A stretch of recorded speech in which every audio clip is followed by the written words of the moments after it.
A Venezia di Matteo Salvini, il segretario federale della Lega, ha incontrato il presidente Luca Zaia e il sindaco Luigi Brugnaro e i neoeletti consiglieri regionali. E il presidente della regione Zaia è al lavoro per la formazione della giunta che amministrerà il Veneto i prossimi 5 anni. Torniamo a parlare dell'aggressione avvenuta in campo Santa Margherita alcune sere fa. La polizia saprebbe già di chi si tratta e dunque chi sono i responsabili. 3 truffatori identificati dai carabinieri per phishing. Il raggiro consiste nel fingersi operatori di banca e farsi comunicare i codici di accesso al conto. Sta per chiudere e lasciare Venezia anche la storica vetreria Venini in piazza San Marco. Pochi giorni e da quelle vetrine non si vedranno più i colori e le tradizionali lavorazioni. Grave crisi per le gioiellerie del centro storico che operavano prevalentemente con il turismo, mentre resistono invece i negozi di quartiere.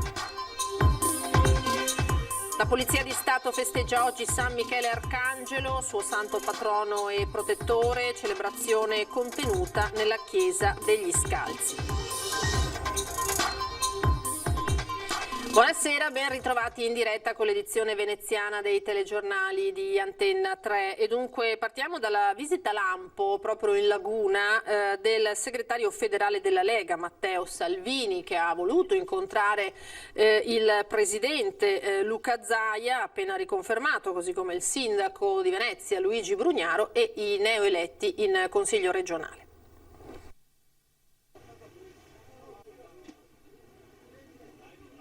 È stata una mattinata densa di impegni, quella trascorsa a Venezia da Matteo Salvini. Una mattinata iniziata a Palazzo Balbi con un primo incontro riservato con rieletto presidente della regione Luca Zaia, proseguita con un altro incontro a porte chiuse con rieletto sindaco di Venezia Luigi Brugnaro e conclusa in un albergo a 2 passi da piazza San Marco assieme a diversi neoeletti della Lega all'ultima tornata elettorale. Qua c'è tanto da fare, c'è da finire la pedemontana, c'è da rilanciare il turismo. Per Venezia c'è il discorso delle navi. C'è il discorso del lavoro, dell'università, quindi sia con Zaia che con Brugnaro abbiamo parlato di lavoro, visto che è l'emergenza di questo Paese, ovviamente con un ringraziamento al voto del popolo veneto che ha pochi precedenti nella storia delle democrazie europee, perché avere in Consiglio regionale 35 leghisti su 50 è una bella cosa e quindi vediamo di portare il modello veneto un po' ovunque. Salvini smentisce qualunque dualismo con Zaia e scherzando definisce il suo rapporto col presidente del Veneto quasi come quello di una coppia di fatto. Sento più lui che mia mamma, dice. All'orizzonte ci sono altri 5 anni di governo della regione. Le Olimpiadi del 2026 saranno il fantastico coronamento di questo percorso, poi fra 5 anni dovremo A, fare meglio del 76% di questa volta e quindi bisogna essere sempre sul pezzo, B, sicuramente sia Luca Zaia che Luigi Brugnaro saranno 2 risorse preziosissime a livello nazionale.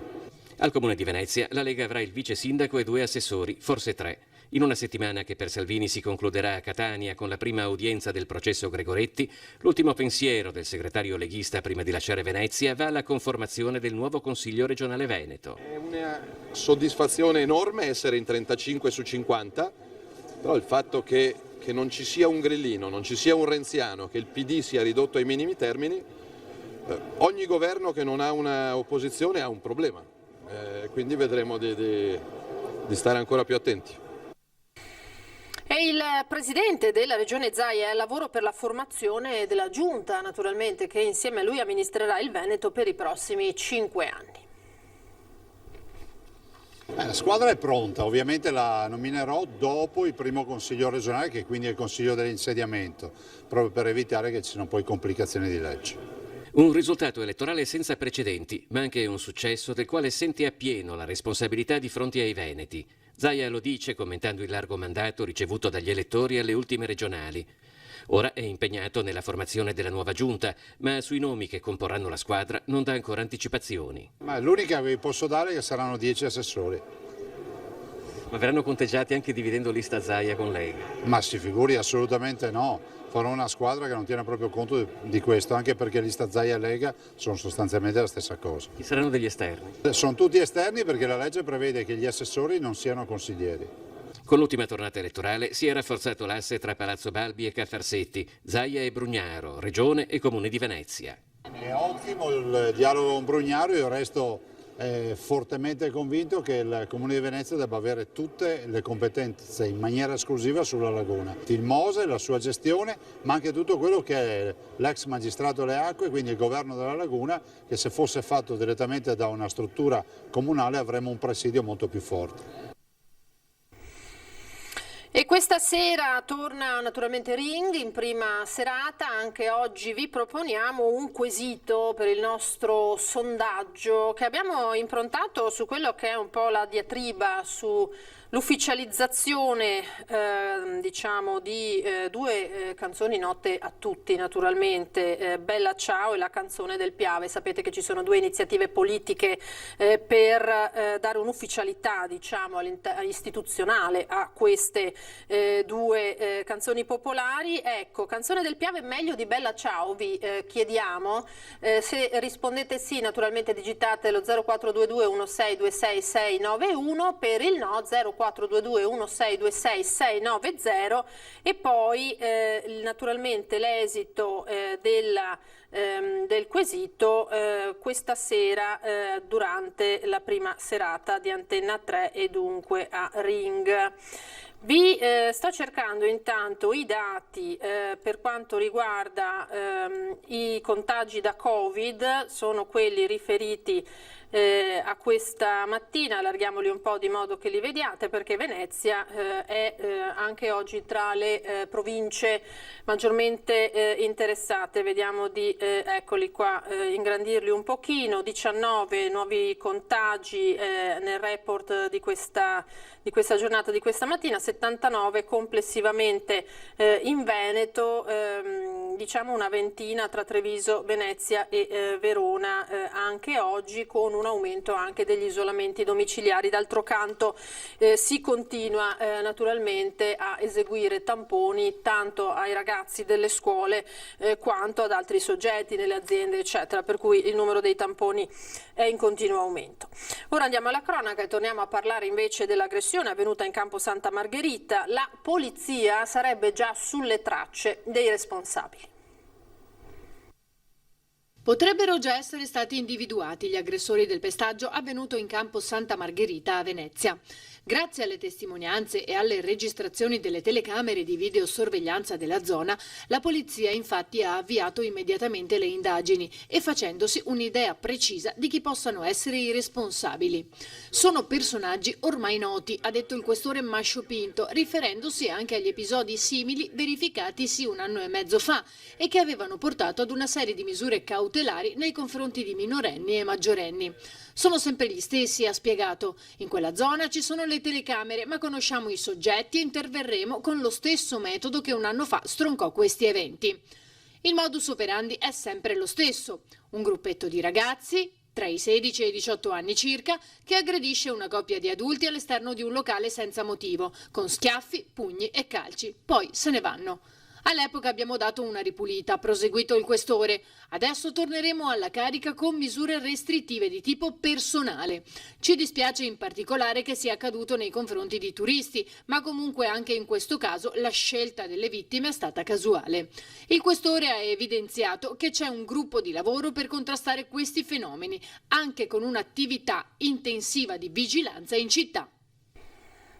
Alla vista dell'auto della polizia locale si è dato alla fuga e una volta raggiunto dagli agenti ha provato a liberarsi spintonandoli. Protagonista del movimentato episodio ieri pomeriggio a Mestre un 34enne di origini gambiane già noto per detenzione di stupefacenti ai fini dello spaccio. La quantità di droga sequestrata sarebbe servita al confezionamento di oltre 20 dosi di marijuana. Dopo aver trascorso la notte in cella nell'area detenzione del comando all'isola del Tronchetto, il pusher è comparso questa mattina davanti al giudice che ne ha convalidato poi l'arresto.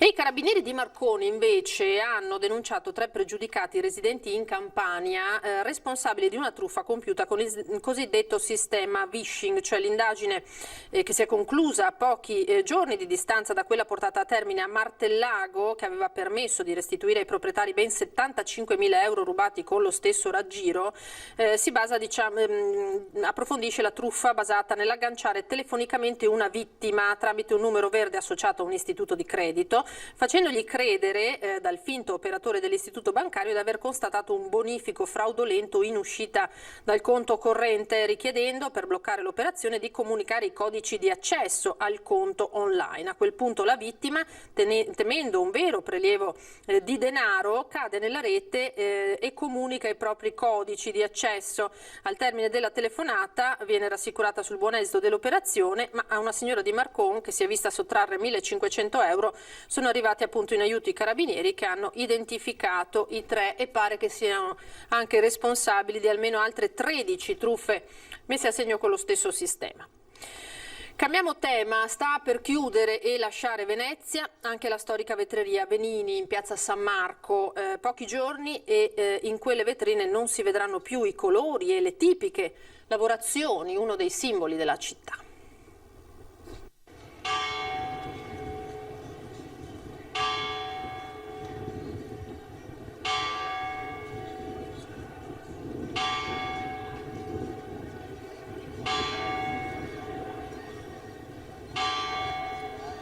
Le luci si stanno spegnendo, gli ultimi scatoloni da imballare e qualche pezzo solitario in vetrina.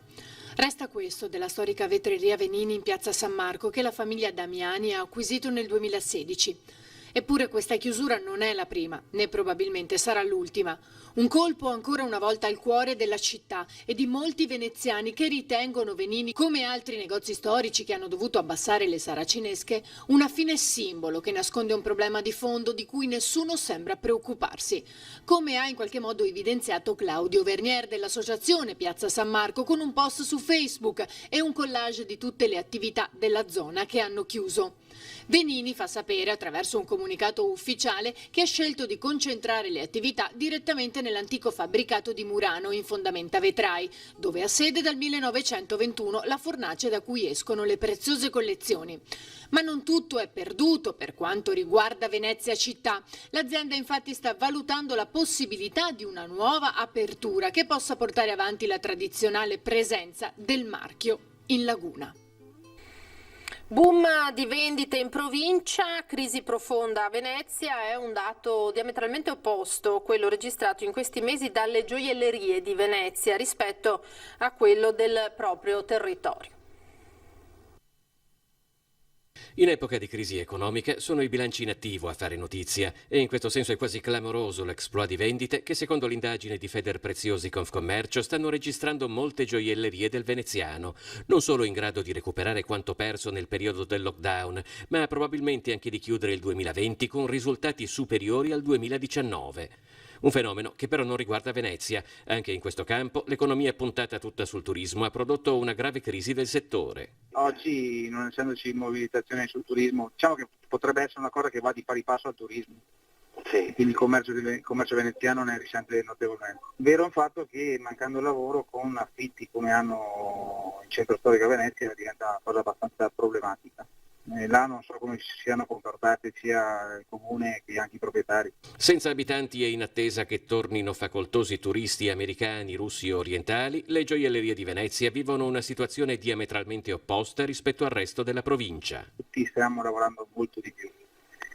Paradossalmente, visto il periodo, è vero anche un fatto che sono mancate alcuni eventi tipo cresimi, battesimi, comunioni, quindi oggi dando la possibilità alle persone di fare l'evento, ovvio che si vanno ad accumulare, quindi si sormontano anche a quelle esistenti, perché è vero fatto che se un battesimo non è stato fatto 6-7 mesi fa, oggi si fa il battesimo di quello che ha 7 mesi, 8 e anche quello che ne ha 1-2. E la Polizia di Stato festeggia oggi San Michele Arcangelo, suo santo patrono e protettore. Nell'iconografia classica San Michele Arcangelo viene rappresentato come un combattente con la spada che sconfigge il dragone, raffigurazione di Satana nella battaglia finale. La proclamazione del patrono e protettore della Polizia di Stato avvenne il 29 settembre del 49 a opera di Papa Pio XII, a simboleggiare la lotta che il poliziotto combatte tutti i giorni come impegno professionale al servizio dei cittadini e per l'ordine e l'incolumità delle persone. La giornata rappresenta oggi più che mai un momento simbolico per ricordare la lotta che l'umanità intera si trova ad affrontare nell'emergenza sanitaria in corso, e la Questura di Venezia, nel rispetto delle disposizioni in materia di contenimento del contagio, ha celebrato la ricorrenza con una cerimonia religiosa nella Chiesa degli Scalzi a Venezia. Poi in piazza Ferretto a Mestre l'alzabandiera che come da tradizione ha aperto le celebrazioni. La cerimonia è stata infatti il primo impegno istituzionale del secondo mandato del sindaco Brugnaro. Il film Nomadland, La terra dei nomadi, viene premiato come miglior pellicola anche al Festival del Cinema di Toronto e compie un balzo forse decisivo verso l'Oscar, e i film presentati in anteprima mondiale a Venezia fanno incetta di premi e riconoscimenti. Il film Nomadland, La terra dei nomadi, Leone d'Oro 2 settimane fa alla 77esima Mostra Internazionale d'Arte Cinematografica di Venezia, trionfa e vince come miglior film anche alla 45esima edizione del Festival del Cinema di Toronto. Un balzo poderoso, forse decisivo nella corsa all'Oscar. Così il direttore della Mostra del Cinema di Venezia, Alberto Barbera, aveva commentato all'indomani della premiazione in Sala Grande al Lido la vittoria del film. Nomadland ha vinto il Leone d'Oro e anche componente dell'Academy. Pensa che possa essere un papabile per l'Oscar?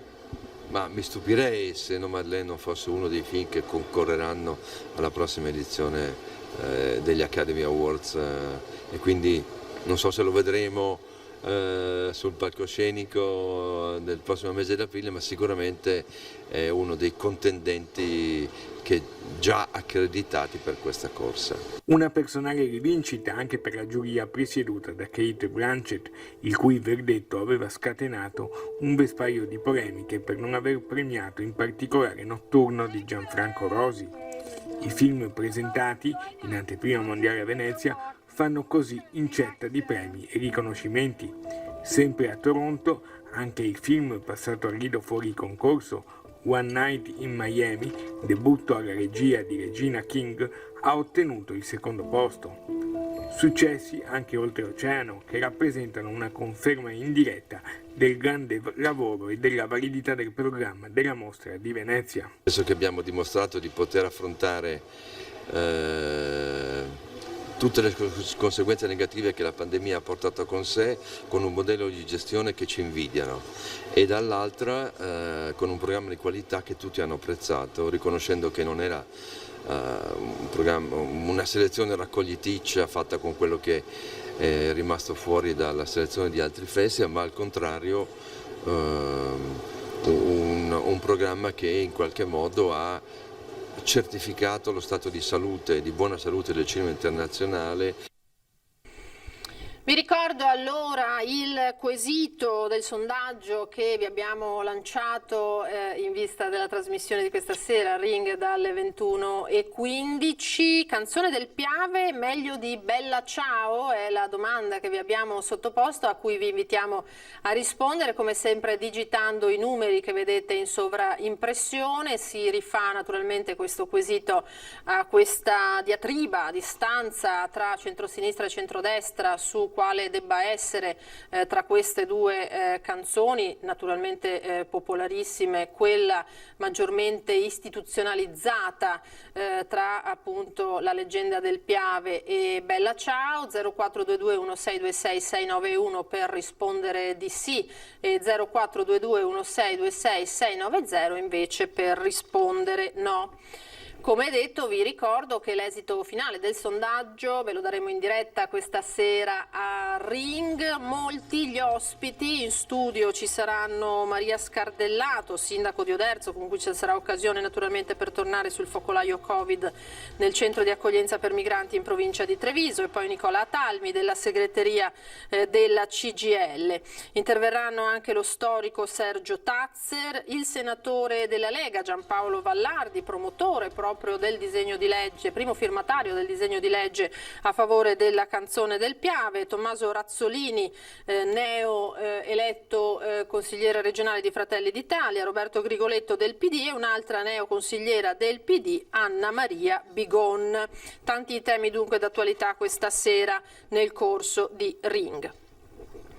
È tutto dunque per questa edizione veneziana dei nostri telegiornali. A me non rimane che salutarvi e lasciarvi alle previsioni del tempo e poi naturalmente all'edizione trevigiana del nostro notiziario. Arrivederci.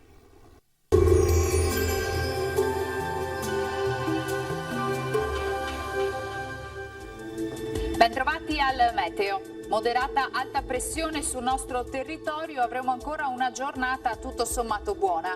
Il dettaglio di mercoledì 30 settembre. Sul Veneto l'ultimo giorno del mese sarà in compagnia di condizioni generalmente asciutte, alternanza di nuvole e rasserenamenti senza precipitazioni, con qualche nebbia nelle ore notturne sulla pianura e nelle valli. Temperature in lieve ripresa, minime comprese tra i 9 e i 13 gradi, massime invece tra i 19 e i 23 gradi all'incirca. Stessa situazione poi anche sul Friuli Venezia Giulia, con più sole, sarà dunque una giornata stabile e asciutta senza piogge. Temperature minime fino a 13 gradi, massime sui 20-21 gradi. Infine uno sguardo alla situazione del Trentino Alto Adige, il tempo anche qui si mantiene buono, ampiamente soleggiato per tutta la giornata. Temperature minime sui 9-11 gradi, massime invece fino a 22 all'incirca. Dal meteo per ora è tutto, io vi auguro un buon proseguimento in compagnia di Antenna 3. Arrivederci.